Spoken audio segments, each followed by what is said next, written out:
Shalom, selamat sore Bapak dan Ibu yang terkasih. Sebelum kita memulai kebaktian rumah tangga kita pada sore hari ini, ada beberapa hal yang patut kita perhatikan. Yaitu, saudara dapat ikut bernyanyi dari tempat masing-masing, namun Zoom saudara dalam keadaan mute atau diam. Kemudian mikrofon saudara hanya dibuka ketika saudara akan berbicara, baik saat hendak saling menyapa, bertanya, atau mengemukakan pendapat. Host dan co-host akan membantu dalam mengatur hal ini. Kemudian pada saat sesi sharing, saudara dapat bertanya atau berpendapat secara langsung, atau juga dapat menuliskan pertanyaan atau tanggapan melalui kolom chat yang ada. Sharing hanya sesuai dengan tema dalam bacaan kita pada sore hari ini, serta tidak menyinggung hal-hal yang berbau sara. Terima kasih. Mari kita siapkan hati kita untuk memasuki saat teduh. Saat teduh dimulai.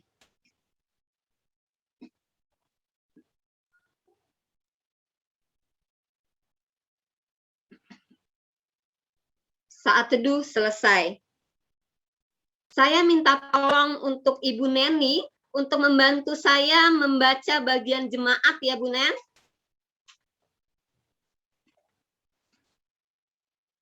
Bisa? Ya. Oke. Kita memasuki ajakan beribadah. Alangkah baiknya Tuhan kita, Ia telah menuntun setiap langkah hidup pribadi dan rumah tangga kita. Syukur kepada Tuhan. Tuhan telah memanggil dan mempersatukan kita untuk bersekutu, melayani, dan bersaksi sebagai bagian dari keluarga Allah. Syukur kepada Allah. Inilah waktu yang dianugerahkan Tuhan bagi kita untuk menyatakan syukur serta memuji kemuliaan namanya. Terpujilah Tuhan, kini dan selamanya. Kita menyanyi Kidung Jemaat 26 ayatnya yang pertama sampai kedua, mampirlah dengar doaku.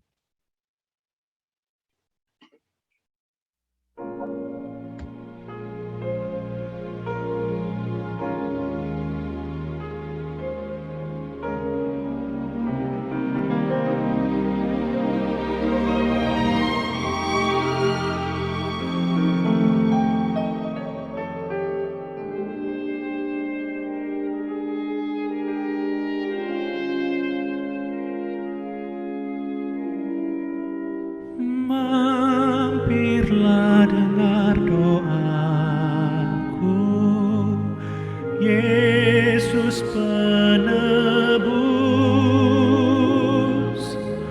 Orang lain kau hampiri, jangan jalan terus.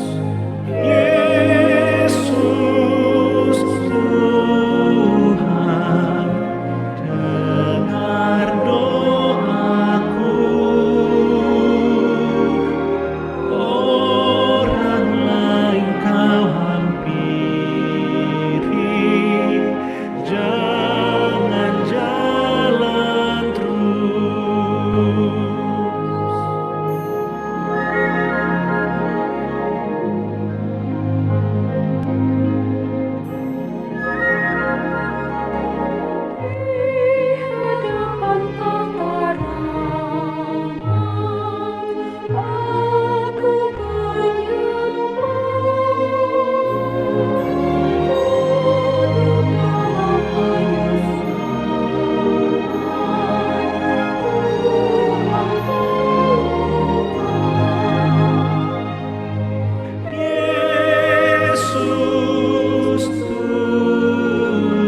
Bapak Ibu yang terkasih, marilah kita memasuki doa syukur.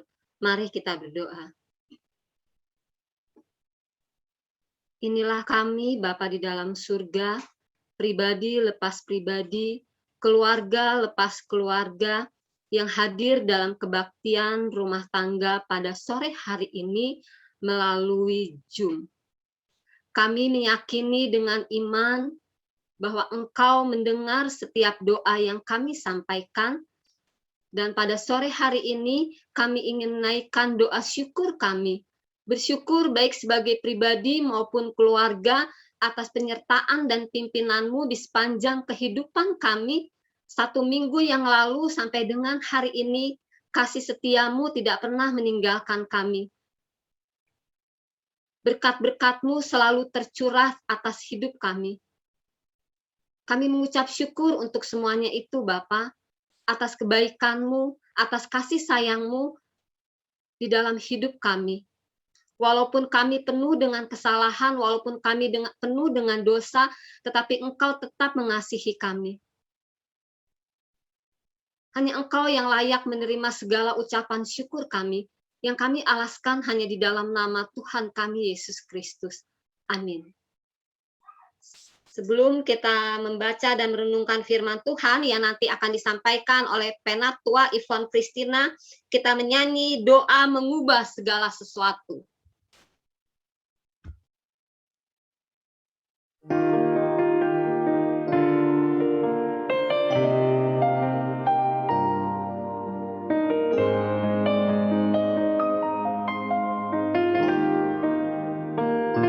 Saat keadaan sekelilingku ada di luar kemampuan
Baiklah Ibu Bapak, sebelum kita masuk dalam pembacaan firman Tuhan, mari terlebih dahulu kita masuk dalam doa.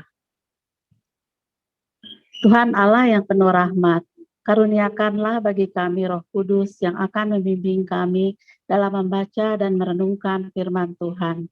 Kiranya dengan kuasa Roh Kudus jugalah kami dimampukan untuk hidup seturut dengan kehendak-Mu. Dalam nama Tuhan kami Yesus Kristus kami berdoa. Amin. Bacaan kita pada sore hari ini diambil dari Yakobus 5 ayatnya yang ke-12 sampai ke-20. Yakobus 5 ayat 12 sampai 20 saya akan membacakan untuk kita semua. Lembaga Alkitab memberi judul mengenai sumpah dan doa untuk orang sakit. Tetapi yang terutama, saudara-saudara, janganlah kamu bersumpah demi sorga maupun demi bumi atau demi sesuatu yang lain. Jika ya, hendaklah kamu katakan ya. Jika tidak, hendaklah kamu katakan tidak, supaya kamu jangan kena hukuman. Kalau ada seorang di antara kamu yang menderita, baiklah ia berdoa. Kalau ada seorang yang bergembira, baiklah ia menyanyi. Kalau ada seorang di antara kamu yang sakit, baiklah ia memanggil para penatua jemaat, supaya mereka mendoakan dia serta mengolesnya dengan minyak dalam nama Tuhan. Dan doa yang lahir dari iman akan menyelamatkan orang sakit itu, dan Tuhan akan membangunkan dia. Dan jika ia telah berbuat dosa, maka dosanya itu akan diampuni. Karena itu, hendaklah kamu saling mengaku dosamu dan saling mendoakan, supaya kamu sembuh. Doa orang yang benar, bila dengan yakin didoakan, sangat besar kuasanya. Elia adalah manusia biasa, sama seperti kita. Dan ia telah bersungguh-sungguh berdoa, supaya hujan jangan turun. Dan hujan pun tidak turun di bumi selama 3 tahun dan 6 bulan. Lalu ia berdoa pula dan langit menurunkan hujan, dan bumi pun mengeluarkan buahnya.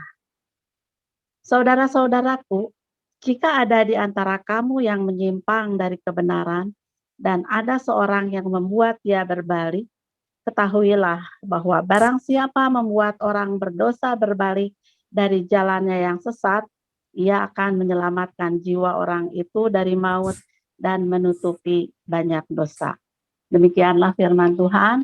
Berbahagialah kita yang mendengarkan dan terlebih kita yang melakukannya dalam kehidupan kita sehari-hari. Selamat sore Bapak Ibu, salam sejahtera buat kita semua. Bapak dan Ibu, apa yang kita telah baca tadi dalam Yakobus 5 ayat 12 sampai 20 menceritakan tentang sumpah dan doa. Di ayatnya yang ke-12, Tuhan mengingatkan kita supaya kita tidak bersumpah atas nama apapun. Terlebih tidak bersumpah dengan membawa nama Tuhan. Tetapi pada umumnya justru sumpah-sumpah yang diucapkan oleh orang-orang itu umumnya membawa nama Tuhan. Misalnya, demi Tuhan, tadi aku lihat loh dia naik ke pohon mangga dan mengambil mangga itu. Demi Tuhan, tadi aku lihat loh dia bawa burung yang warna hijau misalnya begitu. Nah, lalu kenapa ya orang-orang itu mengucapkan sumpah? Biasanya sumpah diucapkan untuk meyakinkan orang-orang kalau dia mengatakan benar. Dan sebetulnya sumpah tidak perlu diucapkan kalau kita sudah hidup benar. Kita tidak pernah berbohong, dan kita tidak pernah mengingkari janji, tidak pernah bergosip. Otomatis orang akan percaya dengan setiap ucapan kita. Dan kenapa Tuhan melarang kita anak-anaknya untuk bersumpah demi apapun? Karena di ayat yang ke-12 bagian terakhir tadi, supaya kamu jangan kena hukuman. Dan itu sudah berlaku sejak zaman dahulu kala. Kita mungkin masih ingat cerita Ananias dan Safira. Bagaimana Tuhan menghukum pasangan suami istri ini atas kebohongannya dengan tidak jujur mengatakan hasil yang sebenarnya ketika menjual tanah. Dan itulah makanya Tuhan mengingatkan kita supaya kita tidak mengucapkan sumpah, agar ketika kita berbohong atau jangan sampai ada hukuman yang mengenai kita. Nah, di ayatnya yang ke-13 sampai ke-20 ini menceritakan tentang doa. Sebetulnya kita lihat dulu doa itu apa. Bagi orang Kristen doa itu adalah hal yang sangat penting dan disebut nafas iman. Dan doa bersama firman Tuhan itu tidak bisa dipisahkan. Ibaratnya kalau nafas itu kan kita perlu udara dan oksigen ya. Demikian juga dengan doa dan firman Tuhan. Kita tidak mungkin hanya berdoa saja tanpa membaca atau mendengarkan firman Tuhan. Begitu juga dengan sebaliknya. Karena apa?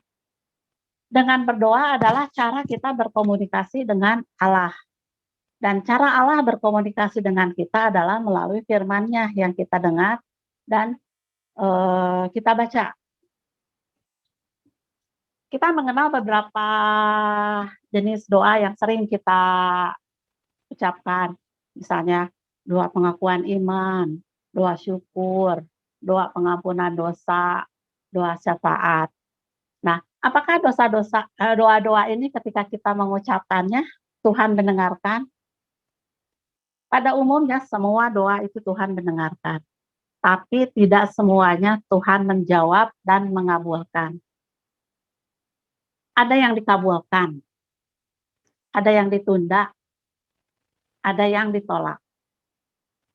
Nah, ketika doa kita dikabulkan, tentu kan kita bahagia, sukacita, dan kemudian kita menyaksikan kebesaran Tuhan, bagaimana Tuhan bekerja dalam kehidupan kita. Dan sebagai ucapan syukur, kita mengundang pendeta dan penatua, atau kita membawa persembahan kasih kita kepada gereja. Nah, itu ketika doa kita dikabulkan. Nah, ada juga doa yang ditunda. Jawaban Tuhan, jadi Tuhan menjawab doa kita itu enggak langsung saat itu.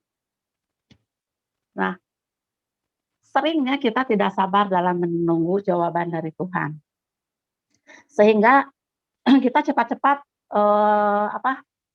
berpikiran bahwa Tuhan tidak mengabulkan doa kita. Dan kita mulai kecewa terhadap Tuhan. Padahal Tuhan menjawab doa kita itu di saat kita membutuhkan. Dan jawaban doa Tuhan itu tidak pernah terlambat. Seperti halnya begini. Ketika anak kita masih kecil, terus bangun pagi minta es krim, sebagai ibu yang baik tentu kita tidak akan memberikan. Kita menunggu agak siang, anak kita makan dulu, barulah kita beri. Nah, begitu juga dengan Tuhan. Tuhan akan menjawab doa kita tepat pada waktunya. Dan Tuhan akan menjawab apa yang kita butuhkan, bukan apa yang kita inginkan. Nah, bagaimana dengan doa yang ditolak? Nah, di sini kita bisa melihat bersama-sama ada 7 penghalang sehingga doa kita tidak dikabulkan. Yang pertama adalah dosa atau kejahatan. Kita dapat membaca dalam Yesaya 59 ayat 1 sampai 2. Sesungguhnya tangan Tuhan tidak kurang panjang untuk menyelamatkan, dan pendengarannya tidak kurang tajam untuk mendengar. Tetapi yang merupakan pemisah antara kamu dan Allahmu ialah segala kejahatanmu. Dan yang membuat dia menyembunyikan diri terhadap kamu, sehingga ia tidak mendengar, ialah segala dosamu. Itulah salah satu menjadi penghalang dosa kita di saat, sekalipun kita rajin berdoa siang dan malam, tapi kalau hati kita masih mempunyai akar pahit, dendam, kebencian, baik terhadap saudara ataupun rekan. semua itu akan jadi sia-sia. Kita perlu membereskan dulu masalah-masalah kita. Atau mungkin kita pernah menyakiti hati orang lain, kita menyadari tetapi kita belum meminta maaf. Dan itu semua harus dibereskan dahulu. Dan yang kedua adalah niat jahat. Mazmur 66 ayat 18, seandainya ada niat jahat dalam hatiku, tentulah Tuhan tidak mau mendengar. Niat jahat. Sekalipun kita belum melakukan kejahatan itu, tetapi kalau dalam pikiran dan hati kita sudah ada niat yang tidak baik, itu sudah termasuk dalam dosa. Misalnya begini, saya bekerja, terus saya berdoa pada Tuhan, Tuhan, saya ingin punya kedudukan, saya ingin istilahnya punya kedudukan dan bisa menghadapi rekan-rekan. Nah, nanti kalau misalnya saya tercapai keinginan saya dan Tuhan mengabulkan keinginan saya, awas nanti yang menyusahkan saya dulu, misalnya membuli saya, kalau saya sudah jadi pemimpin, saya balas. Biasanya kan gitu ya, Bapak Ibu, kalau saat kita mulai bekerja, pastilah ada bukan bully ya, namanya kalau kayak masuk sekolah itu kayak dipelonco gitu. Dan yang ketiga adalah pemberontakan kepada Allah. Celakalah anak-anak pemberontak, demikianlah firman Tuhan, yang melaksanakan suatu rancangan yang bukan daripadaku, yang memasuki suatu persekutuan yang bukan oleh dorongan rohku, sehingga dosa mereka bertambah-tambah. Kita bisa melihat bagaimana Allah menghukum bangsa Israel, karena bangsa Israel tidak menuruti perintah Tuhan. Dan puncaknya adalah ketika bangsa Israel menyembah ilah-ilah lain, sehingga Tuhan menghukum mereka. Dan mungkin ini terjadi pada kita kalau zaman sekarang, kita berdoa tiap minggu ke gereja, tapi kita juga masih mempercayai orang-orang pintar. Kita masih mempercayai peramal-peramal. Dan yang keempat adalah hati yang bimbang. Hendaklah ia memintanya dalam iman, dan sama sekali jangan bimbang. Sebab orang yang bimbang sama dengan gelombang laut yang diombang-ambingkan kian kemari oleh angin. Orang yang demikian janganlah mengira bahwa ia akan menerima sesuatu dari Tuhan. Nah, hati yang bimbang. Kita berdoa pada Tuhan pada saat kita mempunyai masalah. Tuhan, kami percaya bahwa Engkau berkuasa, bahwa Engkau mampu menyelesaikan masalah yang ada pada diri kami. Amin. Tapi kita malah masih memikirkan, kita masih gelisah. Duh, gimana ya besok kalau menghadapi orang itu, apakah dia akan marah? Padahal kita waktu berdoa kita udah percaya bahwa Tuhan yang akan menyelesaikan masalah ini. Nah, itulah kita seringkali ragu-ragu kalau Tuhan mampu akan menyelesaikan masalah kita. Dan yang kelima, motivasi yang salah. Atau kamu berdoa juga, tetapi kamu tidak menerima apa-apa. Karena kamu salah berdoa. Sebab yang kamu minta itu, hendaklah kamu habiskan untuk memuaskan hawa nafsumu. Nah, ketika Tuhan memberi berkat, Tuhan menginginkan berkat yang kita terima adalah dipakai untuk kebaikan. Nah, motivasi yang salah, misalnya kita berdoa gini, Tuhan, saya ingin mempunyai mobil. Dan nanti kalau Tuhan mengabulkan doa saya, mobil ini akan saya pakai untuk pergi keluar kota, berwisata bersama keluarga. Itu motivasinya sudah tidak baik. Dan yang keenam, ketidakhormatan kepada istri. Demikian juga kamu, hai suami-suami, hiduplah bijaksana dengan istrimu sebagai kaum yang lebih lemah. Hormatilah mereka sebagai teman pewaris dari kasih karunia, yaitu kehidupan, supaya doamu jangan terhalang. Nah, ini zaman dahulu, wanita itu dianggap lemah dan tidak ada kedudukan. Oleh sebab itulah Allah merasa perlu untuk mengingatkan para suami Kristen untuk menghormati istrinya. Nah, untuk zaman sekarang banyak istri-istri yang bekerja dan banyak mungkin ya istri-istri yang punya penghasilan lebih tinggi dari suaminya. Dan untuk saat ini mungkin kita merubah, kita harus hormat kepada pasangan kita. Suami harus hormat kepada istri, begitu juga istri harus hormat kepada suami. Karena yang disebut kepala keluarga tetap adalah seorang suami. Dan yang ketujuh, nah ini, Lukas 18 ayat 14b, kesombongan rohani. Sebab barang siapa meninggikan diri, ia akan direndahkan, dan barang siapa merendahkan diri, ia akan ditinggikan.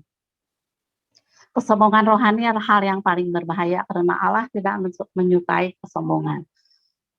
Nah, kita dapat melihat sewaktu orang Farisi dan pemungut cukai berdoa bersama-sama di mezbah. Nah, waktu itu orang Farisi berdoa, awalnya bagus.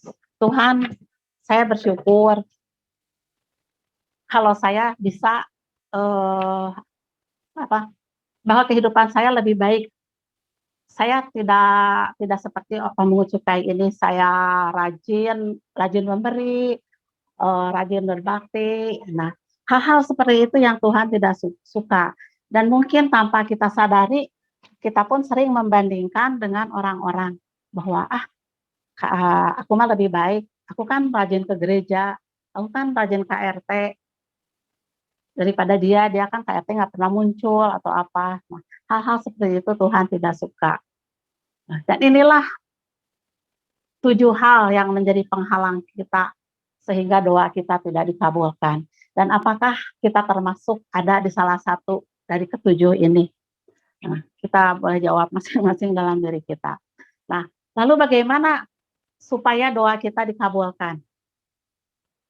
Nah, ketika kita ingin doa kita dikabulkan,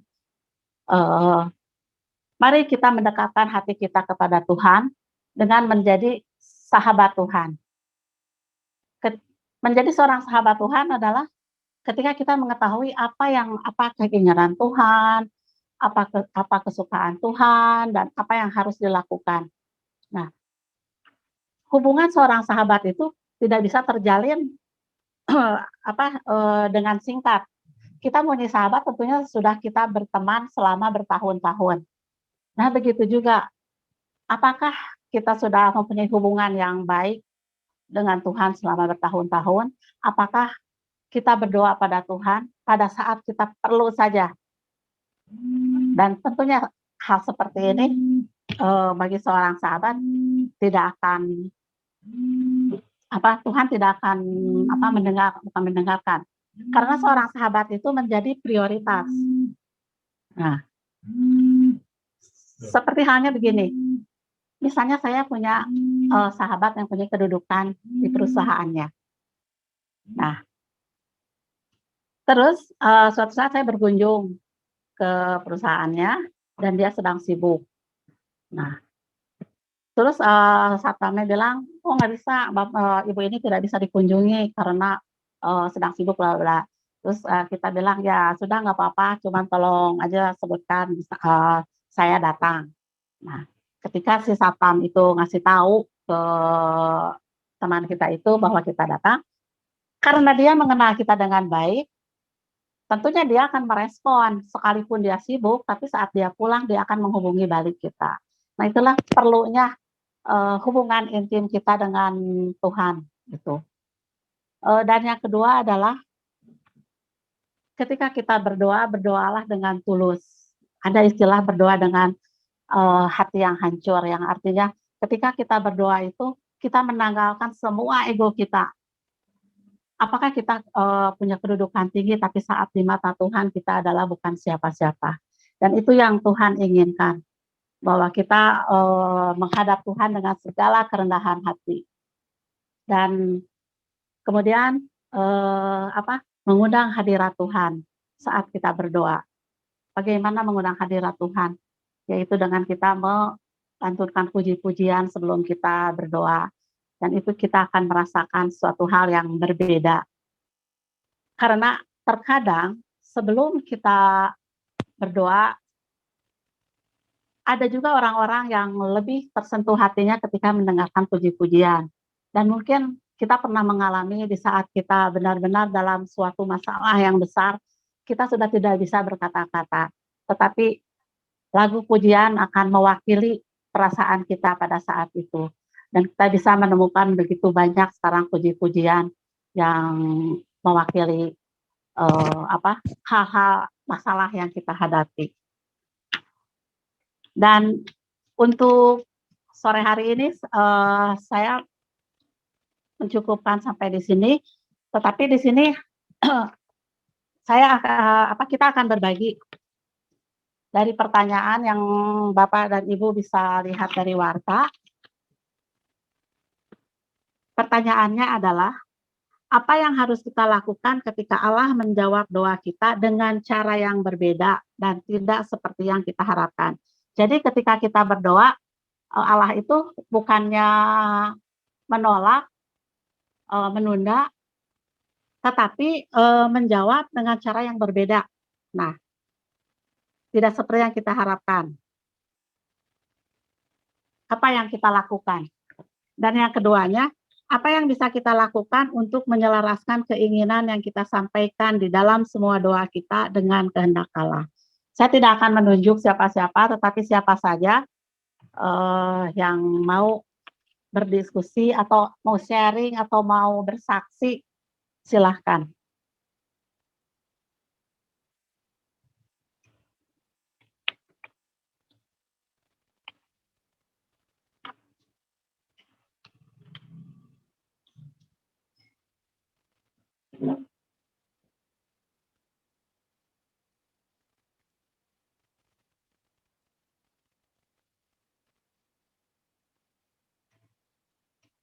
Kalau tidak ada, saya bukan kesaksian saya sih, tapi saya mendengar kesaksian ini dari seorang pendeta. Nah, diceritakan oleh pendeta itu kejadian ini terjadi di suatu desa. Seorang ibu, dia berjualan tempe. Nah, setiap pagi dia ke pasar dan mungkin dia membuat tempenya itu malam hari ya. Nah, seperti biasanya pagi-pagi dia menyiapkan dagangannya. Tapi ketika dia pegang dan dia melihat, mengintip gitu dari daun, tempenya belum jadi. Tapi ibu ini kan orangnya percaya pada Tuhan. Dia percaya Tuhan berkuasa. Dia berdoa dan mendoakan tempe itu sambil menumpangkan tangan. Dalam nama Tuhan Yesus, tempe ini jadi. Kemudian dia mandi dan segala rupa, sekitar 2 jam, dia bersiap kembali. Dan ketika dia melihat bungkusannya itu, masih tetap tempe yang belum jadi. Tapi dia tidak putus asa, dia berdoa lagi dengan kata-kata yang sama di dalam nama Tuhan Yesus. Tempe ini jadi. Dia tunggu 1 jam, masih tetap tempe yang mentah. Dan yang ketiga kalinya, dia mempunyai iman yang besar bahwa tempe ini akan jadi sesudah dia sampai di pasar. Ketika dia sampai di pasar, dia menggelar dagangannya bersama dengan penjual tempe yang lain. Dia yakin bahwa saat itu Tuhan mendengarkan doanya. Dan ketika dia mengintip, melihat tempenya ternyata belum jadi. Di situ dia mulai merasa kecewa. Kenapa tidak seperti biasanya seperti ini? Hari udah semakin siang, dia sudah putus asa dan sudah mulai ya kecewa ya pasti. Dia terdiam sementara teman-temannya udah pergi, udah pulang. Saat dia terdiam, tiba-tiba datang seorang ibu. Bu, apakah ibu menjual tempe yang belum jadi? Wah, dia kaget. Karena dia sudah dari terakhir memeriksa, dia belum memeriksa lagi. Dia takut tempenya sudah jadi, yang sekarang. Aduh, gimana? Dia nggak berani menjawab, ya. Tapi dia diam. Tapi dia berdoa dalam hati, Tuhan, jangan jadi tempenya, jangan jadi karena akan ada orang yang membeli. Nah, dia diam terus langsung yang belinya itu lihat, nah ini yang saya cari, tempe yang belum jadi. Dia terheran-heran dan si ibu itu memborong semua tempenya. Terus dia bertanya, Ibu, kenapa Ibu mencari tempe yang belum jadi? sedangkan kan semua orang membeli tempe yang sudah jadi. Terus dia bercerita begini, anaknya menginginkan tempe di kota ini, sedangkan saya akan mengirimnya lewat paket. Nah, kalau saya mengirim tempe yang sudah jadi, tempe itu akan busuk ketika sampai. Tetapi kalau tempenya belum jadi, dia akan sampai di sana tempenya akan jadi. Nah, itulah jawaban Tuhan yang tepat pada waktunya, dan kadang-kadang kita tidak mengerti ketika kita meminta tetapi belum mendapat jawaban, kita sudah bersungut-sungut seperti ibu tadi. Nah, seperti itulah. Dan mungkin ada lagi ibu bapak yang punya pengalaman, walaupun pengalaman orang lain, tapi yang penting kita pernah mendengar.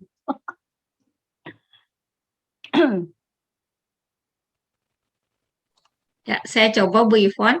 Ya, Bu Neni, Ya, silakan. berarti dari cerita Ibu Ivon tadi ya, kita bisa menarik kesimpulan ketika Tuhan menjawab doa kita dengan cara yang berbeda, berarti kita harus tetap bersyukur karena kita yakin dan percaya kalau Tuhan akan memberikan yang terbaik untuk kita gitu. Jadi mungkin Ibu tadi juga diceritakan kan tadi bersungut-sungut ya, tapi pada akhirnya dia tidak bersungut-sungut tetapi bersukacita karena dagangannya laku. Mungkin demikian juga dengan kita dari cerita tadi, kita bisa meneladani ya supaya kita menerima apapun yang Tuhan berikan kepada kita, walaupun misalnya doa kita tidak sesuai dengan yang kita harapkan, tapi tetap kita yakin dan percaya bahwa Tuhan memberikan yang terbaik untuk kita. Mungkin itu ya Bu ya. Iya Bu Neni, betul sekali. Kadang-kadang kita tidak tahu rencana Tuhan dalam kehidupan kita. Di awal sepertinya tidak baik, tetapi di akhirnya baru kita bisa mengerti. Ternyata Tuhan tidak langsung mengabulkan doa kita itu karena memang waktunya belum tepat. Ada lagi? Bu Selvi mungkin senyum-senyum nih. Emang nggak boleh aku senyum. Pokoknya yang senyum ini. Mungkin karena udah ditunjuk ya udahlah. Bapak Ibu yang terkasih, mungkin ini sebuah kesaksian ya. Oktober 2019, khususnya tanggal 10 dan 12, itu benar-benar merupakan hari yang sangat menyedihkan buat kami, karena dalam 2 hari itu kami harus saya kehilangan suami, terusnya adik kandung suami, terus kemudian sahabat kami. Waktu saat suami dan adik suami sakit, terutama suami ya, nggak mungkin saya nggak berdoa. Segala doa udah saya sampaikan, segala hal sudah saya utarakan untuk kesembuhan beliau. Tapi ternyata jawaban Tuhan atas doa-doa kami, tapi saya meyakini itu bukan doa yang tidak terjawab. Dijawab kesembuhan untuk selama-lamanya karena dia tidak mengalami sakit lagi. Tapi pada sebelumnya saya sangat marah sama Tuhan. Saya protes keras. Kenapa dalam waktu 2 hari harus kehilangan 3 orang yang sangat kami kasihi? Tapi seiring berjalannya waktu dan dukungan dari, saya anggapnya tua-tua gereja ya, yang mendukung, jangan protes sama Tuhan, ini yang terbaik. Nah, seiring berjalannya waktu, saya mengerti kenapa Tuhan menjawab doanya seperti itu, dengan mengambil pulang orang-orang yang kami kasihi. Nah, ini mengajarkan kita semuanya, seperti tadi sudah Bu Ivon bilang, Bu Neni bilang, tidak semua yang kita inginkan itu yang Tuhan kabulkan. Tuhan mendengar setiap doa yang kita sampaikan. Tetapi mengabulkannya itu seturut dengan kehendak Tuhan. Itu hak prerogatifnya Tuhan, kita tidak bisa campur tangan. Karena Dia tahu apa yang terbaik buat kita. Sampai saat ini kami terus meyakini itu, inilah yang terbaik dari Tuhan atas jawaban doa-doa yang kami sampaikan. Dan buktinya Tuhan tetap memelihara kami sampai dengan saat ini. Terima kasih. Terima kasih Bu Selvi. Dan saya sudah mendengar cerita lengkapnya ya. Luar biasa. Sangat luar biasa sekali. Kalau bukan Tuhan yang memberikan kekuatan ya Bu Selvi ya, nggak akan kuat. Ada lagi? Bentar. Kalau tidak ada, kita langsung sama pendeta aja ya.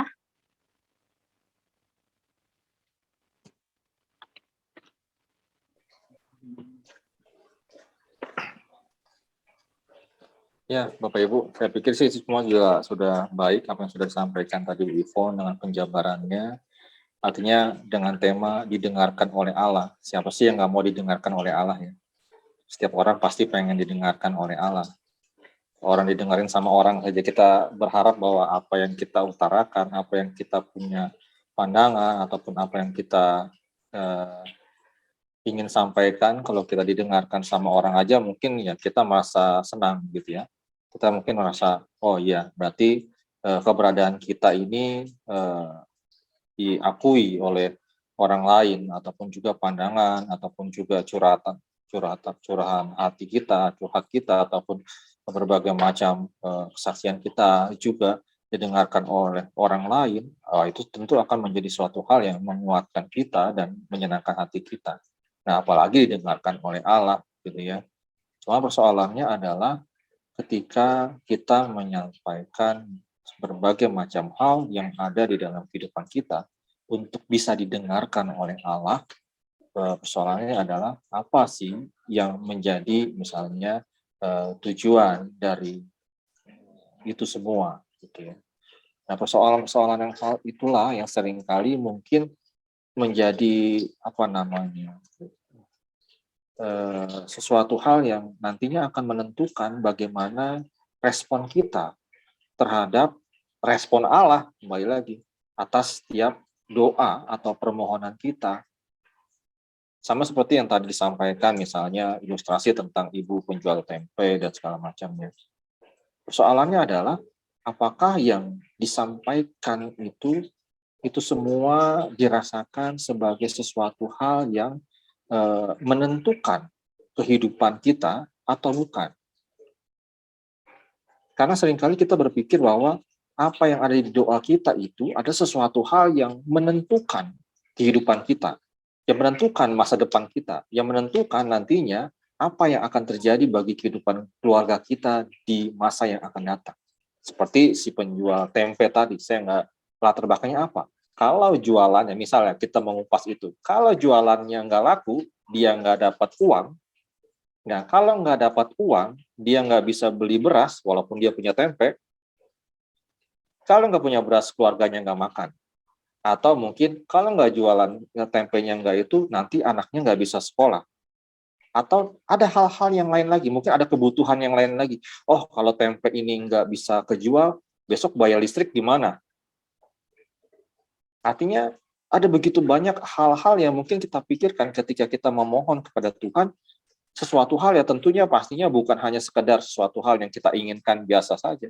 Ada orang yang mungkin menginginkan, ya Tuhan berikanlah kami kesehatan, tetapi dalam situasi sehat gitu ya. Ketika kita dalam situasi yang sehat ya mungkin ya kita akan menyampaikan dengan nyaman, dengan tenang, karena apa? Ya toh saya lagi sehat saat ini. Toh saya lagi baik-baik saja gitu ya. Ketika kita meminta, oh Tuhan saya mau minta sukacita, saya berikanlah kami terus sukacita, damai sejahtera. Oh iya, enak dia. Kenapa? Oh kemarin baru dapat bonus besar. Jadi ketika dia ngomong sukacita dan damai sejahtera, saya udah punya megang duluan ini. Ini barang udah saya pegang duluan. Jadi saya tahu nih besok saya akan ngapain, saya akan belanja, saya akan jalan-jalan, saya akan ngapa-ngapain. Sukacitanya didapatkan. Tapi persoalannya sama seperti tadi ibu penjual tempe. Kira-kira dia butuh apa? Butuh bayar listrik, butuh bayar cicilan, butuh bayar ini dan itu. Kalau nggak ada besok ditagih gimana? Kalau orang yang minta makan, anak-anaknya bagaimana? Kan ini menjadi persoalan hidup di masa yang akan datang. Nah, kalau didengarkan oleh Tuhan, wah enak gitu ya. Oh iya, tempenya matang, tiba-tiba ada orang yang membeli gitu, enak begitu ya. Maka persoalan tadi gitu ya, nyata tempe nggak matang aja laku gitu. Walaupun Bu Neni pasti tahu juga, tempe busuk pun juga laku juga gitu ya. Itu jadi makanan enak juga gitu. Tapi yang persoalannya kan itu yang terjadi dalam kehidupan kita. Seolah-olah kita mengatakan bahwa ini masa depan kita akan hancur kalau Tuhan nggak memberikan ini saat ini. Besok saya akan seperti apa dan bagaimana nanti kita ke depannya. Nah, melalui pembacaan saat ini ya tentu ini mengingatkan kepada kita semua tentang bagaimana sih doa, ini kan doa untuk orang sakit ya, apalagi dalam situasi yang sakit gitu ya. Kita nggak tahu nih, orang kalau sakit parah, kira-kira apa yang akan kita pikirkan ke depan, macam-macam pastinya. Nggak mungkin kita bilang bahwa saya akan biasa-biasa aja besok. Orang sakitnya luar biasa, penderitaan yang kita alami juga luar biasa.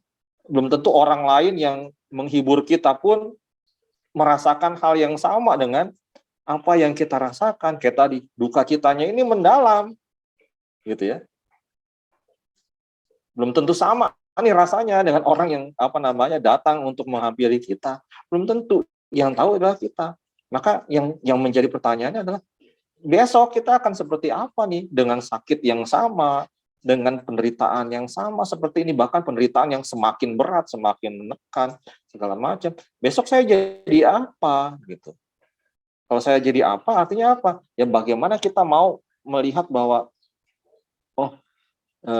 pengharapan itu dari Tuhan gitu ya. Makanya kan kita memohon bahwa apa sih yang isi dalam doa kan adalah harapan gitu ya. Kalau namanya harapan adalah sesuatu hal yang memang kalau dijelaskan sana sesuatu hal yang belum tentu, yang memang harapan adalah sesuatu hal yang tidak bukan sesuatu hal yang tadi saya bilang sudah dipegang oleh tangan kita gitu. Harapan itu kan sesuatu hal yang belum kita rasakan, belum kita dapatkan, cuman kita ingin itu, kita mau, kita rindu untuk mendapatkan itu. Maka kita berharap kepada siapa? Kepada Tuhan. Kita membawa doa kita itu ya karena memang kita punya harapan sesuatu hal yang sembuh gitu ya. Baik kesembuhan untuk diri kita, baik untuk orang lain, untuk keluarga kita dan sebagainya. Karena apa? Karena kita tahu kalau sembuh nanti harapannya adalah masa depan kita akan lebih baik gitu. Atau kalau ada sesuatu mukjizat yang terjadi dalam kehidupan kita akan merasakan kekuatan.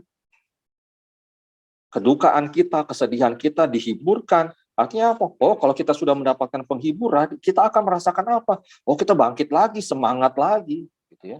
Optimis lagi. Oh, kalau kita merasakan sembuh, apa lagi? Oh, saya mau melakukan ini itu lagi. Karena selama ini sudah terbatas, nggak bisa melakukan ini itu. Ada banyak pantangannya, ada banyak ini itunya. Nah, persoalannya adalah pada saat ini tantangan bagi kita adalah ketika pernyataan harapan itu belum mungkin bahasa belum dijawab segala macam. Mungkin ada orang yang mengatakan belum didengar oleh Allah. Walaupun kita seringkali juga menyanyikan kalau lagu anak sekolah minggu ya Tuhan tidak tidak tinggal diam atas kehidupan kita. Tuhan mendengar setiap doa kita.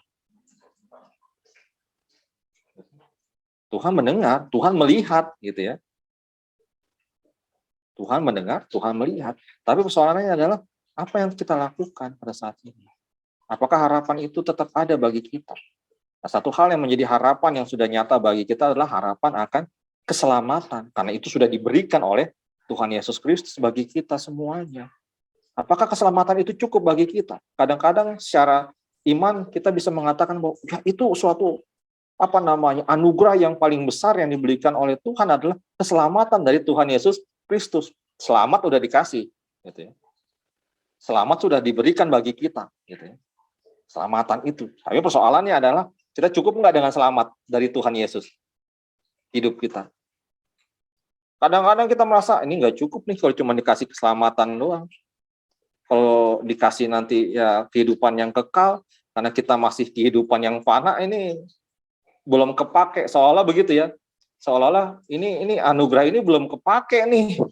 Buat apa nih? Ini kan buat nanti nih. Kalau harapannya mungkin orang ada yang mikir gitu ya. Ya itu kan nanti, itu urusan nantilah, masa yang akan datang ketika Tuhan Yesus datang. Ya itu pasti kita pengennya selamat, dapat di sorga, dapat hidup yang kekal segala macam.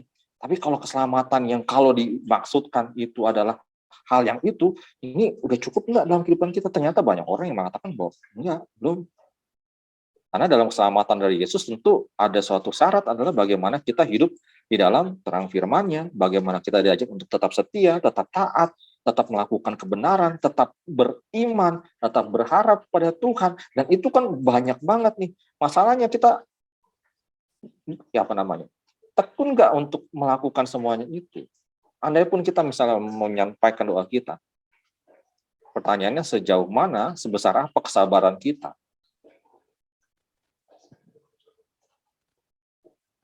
Ibu-ibu sama anak-anak, misalnya, berapa besar kesabaran ibu sama anak-anak? Bila mana kesabaran ibu-ibu habis? Misalnya, baik sama anak-anak, baik sama bapak-bapaknya. Bila mana? Kapan tuh? Misalnya kalau udah nggak bisa dibilangin, gitu ya, nakalnya udah kelewatan, misalnya kayak gitu, kesabarannya habis. Itu untuk hal yang jelek, gitu ya. Nah sekarang, berapa sabar kita menantikan Tuhan menjawab doa kita?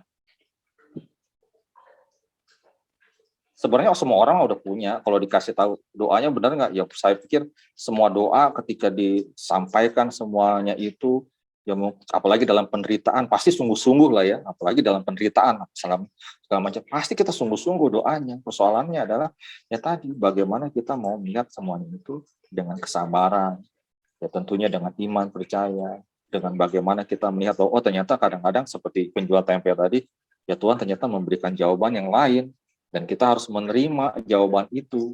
Dan bagaimana kita menerimanya, ya tentu kita memohon lagi kepada Tuhan agar Roh Kudus memberikan hikmat bagi kita untuk bisa memahami apa yang diberikan kepada Tuhan sebagai jawaban atas kehidupan kita. Tetapi pada intinya adalah apakah yang dimaksud oleh kita, ya dikemasuk oleh kita, entah didengarkan ataupun tidak didengarkan, tetapi firman Tuhan menginginkan agar kita semua hidup dalam kebenaran. Kita diajak untuk tetap hidup dalam iman, kita diajak untuk hidup dalam pengharapan, dan bagaimana kita semuanya mau diajak untuk saling mendoakan satu dengan yang lainnya, dan bagaimana kita mau hidup benar di hadapan Tuhan. Jangan sampai ketika kita merasa tidak didengarkan, maka kita melakukan hal yang tidak benar. Kita melakukan hal yang salah, kita malah menjauh dari Tuhan, dan bahkan juga malah jatuh kepada dosa. Dan itu yang tidak dikehendaki oleh Tuhan. Sama seperti tadi penjelasan Bu Ivon, ada beberapa ayat yang mungkin sudah disampaikan melalui KRT pada saat ini. Ya, hal-hal yang seperti itu yang seringkali juga menjadi godaannya juga bagi kita semua, tantangannya juga bagi kita untuk tetap setia, atau kita memilih untuk, ya kalau namanya manusia gitu, kalau udah nggak didengerin apa, kecewa. Kalau nggak didengerin apa, ya juga mungkin marah. Nggak didengerin apa, pundung udah. Tapi kita belajar untuk apa? Oh iya, tidak didengarkan berarti kita mendengarkan apa yang dikehendaki oleh Allah bagi kita semua. Itu dulu Bu Ivon. Terima kasih. Terima kasih Pak Pendeta. Saya serahkan kepada Bu Selvi.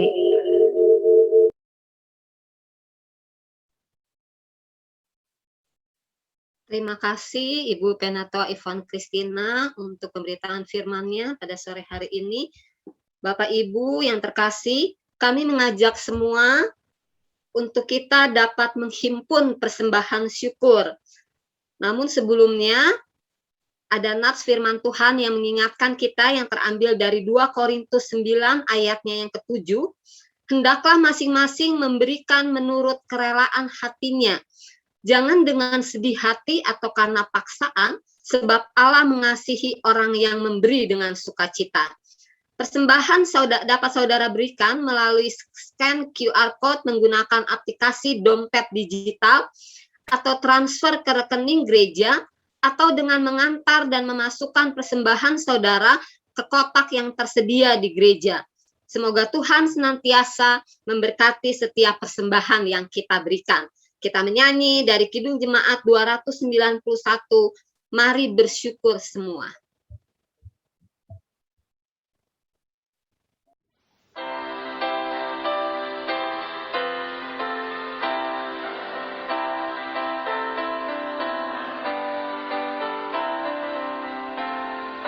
Mari bersyukur semua atas kebajikan Tuhan, kasih perjanjiannya sungguh nyata selamanya.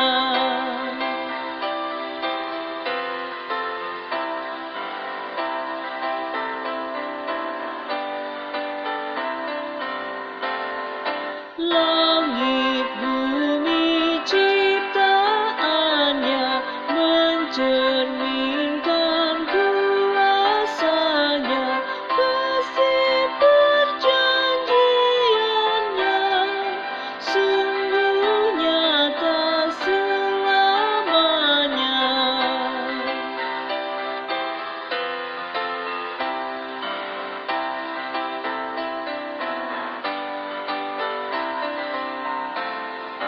Dia yang mengingat kita dalam susah dan derita, kasih perjanjiannya sungguh nyata selamanya.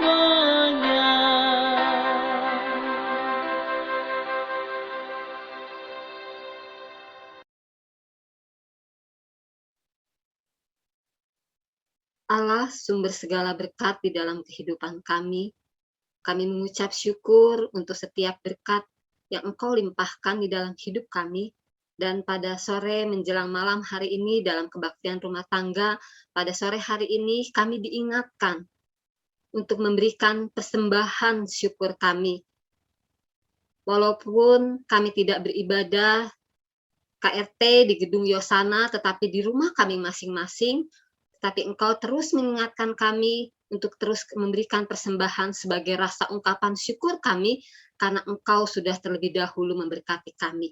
Terimalah persembahan yang akan kami berikan Tuhan, dan kuduskanlah itu agar dapat dipergunakan dengan baik untuk pekerjaan pelayanan-Mu.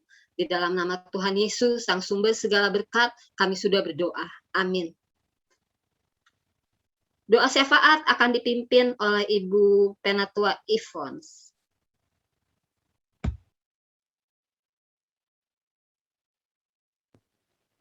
Baiklah Bapak Ibu, mari kita berdoa. Kembali kami mengucap syukur Tuhan. Terima kasih untuk segala berkat dan penyertaan-Mu sepanjang hari ini.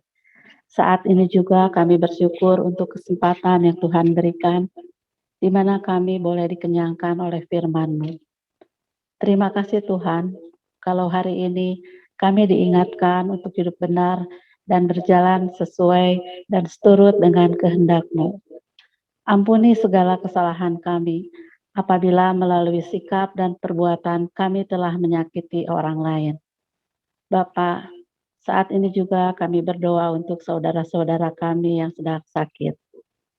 Mari Tuhan jamah, Tuhan angkat segala penyakit yang dirasakan. Kami percaya akan kuasa-Mu yang tidak pernah berubah dulu sampai sekarang.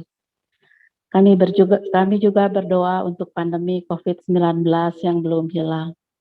Tuhan tolong pemerintah kami dalam mengupayakan vaksinasi bagi seluruh warga, agar ada kerjasama yang baik antara pemerintah bersama tim kesehatan, sehingga target vaksinasi bagi seluruh warga Indonesia dapat segera tercapai. Kami juga berdoa untuk pelayanan kami di GKP Sukabumi. Berkati pendeta, penatua, dan seluruh komisi-komisi yang ada, juga panitia yang baru saja dibentuk, agar kami dapat bekerja sama dengan baik. Berikan kesatuan hati, karena apa yang kami kerjakan, semua untuk kemuliaan nama-Mu. Saat ini juga kami berdoa untuk pemerintahan kami dari tingkat RT, RW, hingga pemerintahan tertinggi. Kami juga berdoa untuk Presiden Joko Widodo. Tuhan berikan hikmat dan kebijaksanaan agar dapat memimpin negara ini dengan baik dan adil. Tuhan jaga dan lindungi negara kami dari orang-orang yang bermaksud tidak baik. Bapak, saat ini juga kami ingin menutup doa ini dengan doa yang Tuhan ajarkan dan akan kami ucapkan bersama-sama. Bapa kami yang di surga, dikuduskanlah namamu, datanglah kerajaanmu, jadilah kehendakmu di bumi seperti di surga. Berikanlah kami pada hari ini makanan kami yang secukupnya, dan ampunilah kami akan kesalahan kami, seperti kami mengampuni orang yang bersalah kepada kami. Dan janganlah membawa kami ke dalam cobaan, tetapi lepaskanlah kami daripada yang jahat. Karena Engkaulah yang mempunyai kerajaan dan kuasa dan kemuliaan sampai selama-lamanya. Amin.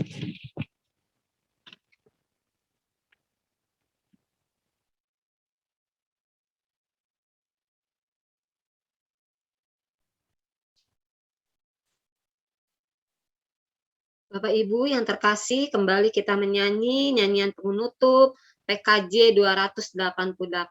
Inilah rumah kami.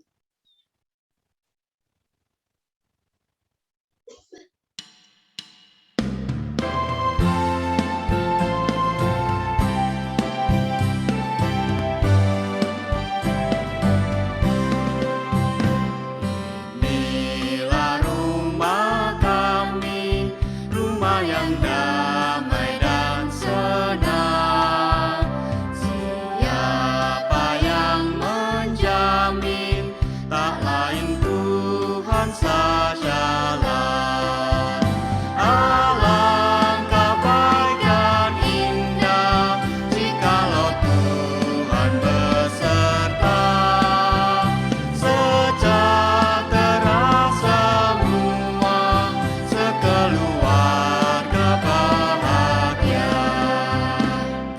Betapalah mesranya ayah dan ibu contohnya.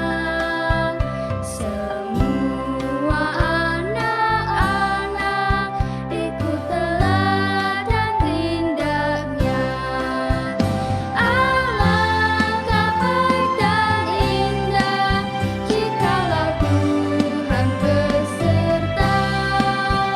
Sejahtera semua, sekeluarga bahagia. Dalam kesusahan kami berdoa tak segan. Dalam kesenangan ucapan syukur bergema. Alangkah baik dan indah jikalau Tuhan beserta. Sejahtera semua, sekeluarga bahagia.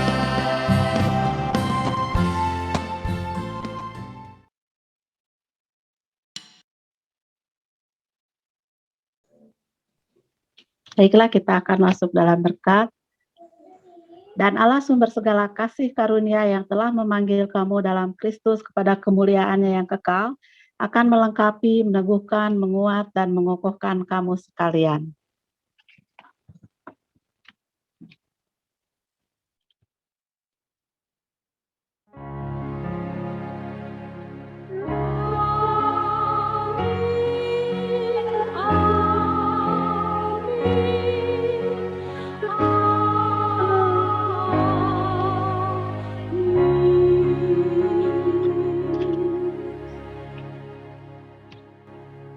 Kebaktian rumah tangga kita telah selesai, Bapak dan Ibu. Kita kembali, kita memasuki saat teduh.